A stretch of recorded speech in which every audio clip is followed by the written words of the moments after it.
semuanya, Assalamualaikum warahmatullahi wabarakatuh. Kembali lagi di channel YouTube Dewi Paramita.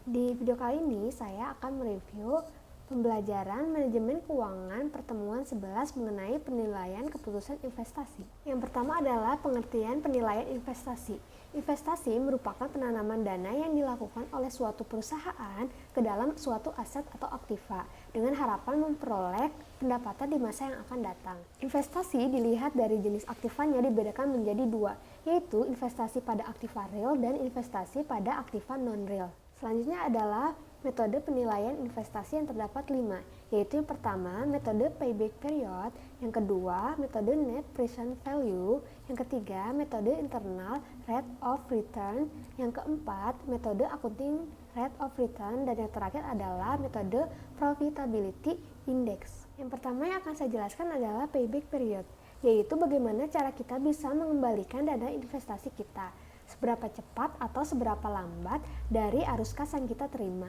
Dalam payback period terdapat dua cara pengerjaan, yaitu yang pertama jika arus kas per tahunnya jumlahnya berbeda, dan yang kedua jika arus kas per tahunnya sama.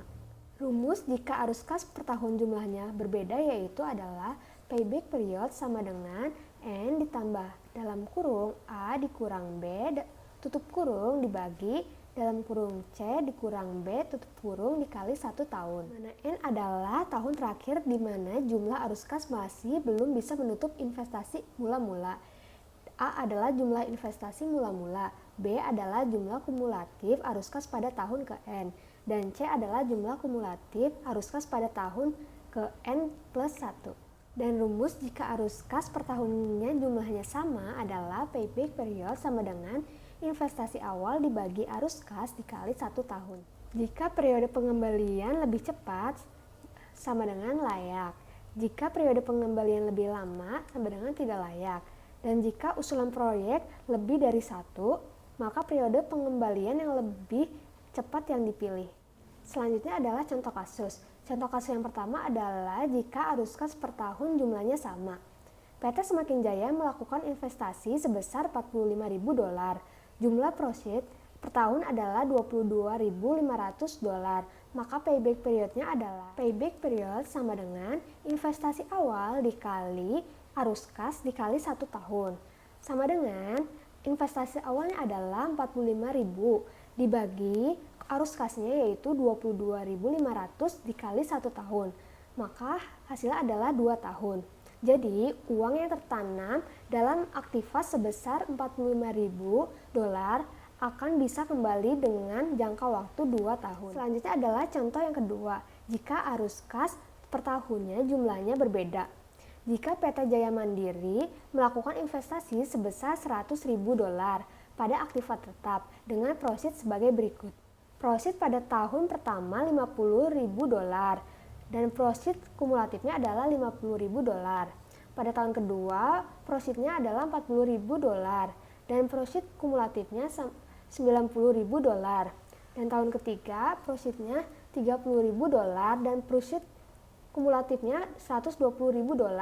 Dan tahun yang keempat, proceednya $20.000 dan proceed kumulatifnya adalah $140.000. Maka payback periodnya adalah payback period sama dengan N ditambah dalam kurung A dikurang B tutup kurung dibagi dalam kurung C dikurang B tutup kurung dikali 1 tahun, sama dengan 2 ditambah dalam kurung $100.000 dikurang $90.000 tutup kurung dibagi dalam kurung $120.000 dikurang $90.000 tutup kurung dikali 1 tahun, sama dengan 2 ditambah dalam kurung $10.000 dibagi $30.000 tutup kurung dikali 1 tahun. Maka payback periodnya adalah 2,33 tahun atau dibulatkan menjadi 2 tahun 4 bulan. Metode yang kedua adalah metode net present value atau NPV, yaitu perkiraan keuntungan yang didapatkan sebuah usaha di masa depan jika kita menanamkan modal dengan nilai yang sekarang.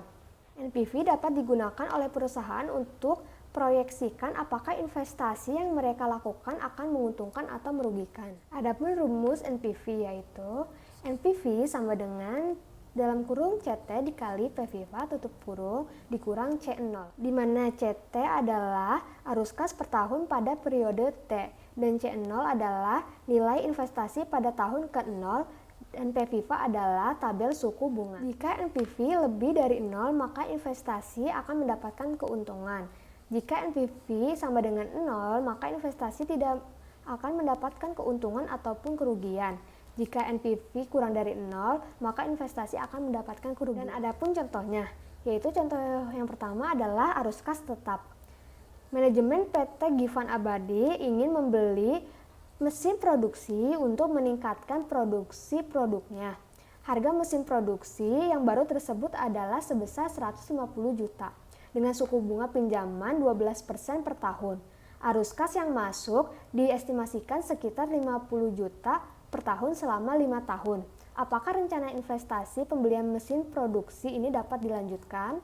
Jawabannya adalah berdasarkan tabel P Viva, angka yang didapat dari suku bunga 12% R dan periode 5 tahun T adalah sebesar 3,6048. Maka NPV-nya adalah NPV sama dengan dalam kurung CT dikali P Viva tutup kurung dikurang C0 sama dengan dalam kurung 50 dikali P Viva dengan suku bunga 15% dan periode 5 tahun tutup kurung dikurang C0. NPV sama dengan dalam kurung 50 dikali 3,6048 tutup kurung dikurang 150. NPV sama dengan 180,24 dikurang 150 dan NPV-nya adalah 30,24. Maka NPV-nya adalah positif dengan hasil 30,24 juta. Dan sesuai dengan perhitungan tersebut, maka rencana investasi pembelian mesin produksi baru dapat dilanjutkan. Contoh yang kedua adalah arus kas berbeda. Suatu perusahaan sedang mempertimbangkan usulan proyek investasi sebesar 700 juta dengan tingkat pengembalian yang diisyaratkan 15%. Perkiraan arus kas per tahun. Tahun pertama arus kas sama dengan 300 juta. Tahun kedua arus kas sama dengan 250 juta. Tahun ketiga arus kas sama dengan 200 juta. Tahun keempat arus kas sama dengan 150 juta. Dan tahun kelima arus kas sebesar 100 juta. Hitungannya adalah sesuai dengan tabel yang tadi. Pada tahun pertama arus kas sebesar 300 juta, maka tingkat bunganya adalah 0,8696. Perhitungannya yaitu sesuai dengan tabel P Viva pada tahun pertama dengan suku bunga 15%, hasilnya adalah 0,8696. Maka tingkat bunganya masih sama pada tahun pertama yaitu 0,8696. Pada tahun kedua tingkat bunganya adalah 0,7561 didapatkan dari tabel P Viva tingkat bunga 15% dan pada tahun kedua hasilnya adalah 1,6257. Maka tingkat bunganya adalah 1,6257 dikurang 0,8696, maka hasilnya adalah tingkat bunga itu sendiri 0,7561 dan begitu pun seterusnya. Dan nilai sekarangnya adalah arus kas dikali tingkat bunga. Pada tahun pertama nilai sekarangnya adalah 300 juta dikali 0,8696 sama dengan 260.880. Dan begitu pun sampai tahun kelima. Maka total nilai sekarangnya adalah 716.895. Dengan investasi awal 700 juta, maka nilai sekarang bersihnya adalah 16.895. Maka nilai NPV positif sebesar 16.895.000. Maka usulan proyek investasi ini layak diterima. Metode yang ketiga adalah internal rate of return. Adalah tingkat bunga yang akan menjadikan jumlah nilai sekarang dari proceed yang diharapkan akan diterima sama dengan jumlah nilai sekarang dari pengeluaran modal. IRR dapat ditentukan dengan cara trial and error atau coba-coba.